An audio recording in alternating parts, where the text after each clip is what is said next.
بارك لنا في رجب وشعبان সকলে বলেন اللهم بارك لنا في رجب وشعبان وبلغنا رمضان اللهم بارك لنا في رجب وشعبان وبلغنا رمضان কারণ আমাদের সম্মুখে মূল্যবান একটি মাস চাষি যেমন ধান রোপণের মুহূর্তটা তার কাছে মূল্যবান ওই সময় যদি আপনি তাকে বলেন চলেন একটু ঘুরে আসি কক্সবাজারে ফিরি চাষি যাবে না কারণ সে জানে আমার সঠিক সময়ে যদি আমি ধান রোপণ না করতে পারি আমার ধান শেষ বেলায় যে দেরিতে উঠবে অনেক সমস্যা হবে চাষি তার সময়টাকে মূল্য দিয়ে কোথাও না যে সে সঠিক সময়ে ধান রোপণ করে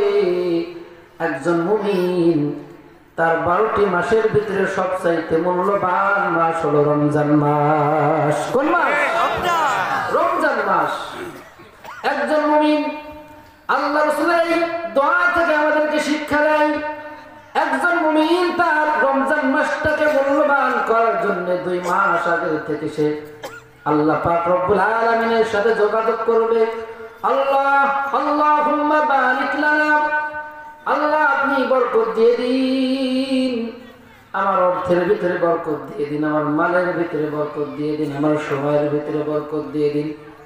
এই 2 মাসে আমি এত বরকত নিয়ে রমজানে হাজির হব, টাকা পয়সা কোনো কিছু আমার মাথায় থাকবে না, আমার মাথায় থাকবে আমার মনে হবে এই রমজান মাস আমার জীবনের শেষ মাস, এই রমজানের পরে আর কোন রমজান পাবো না, এই রমজানের পরে রমজান হতে পারে আমার কবরে।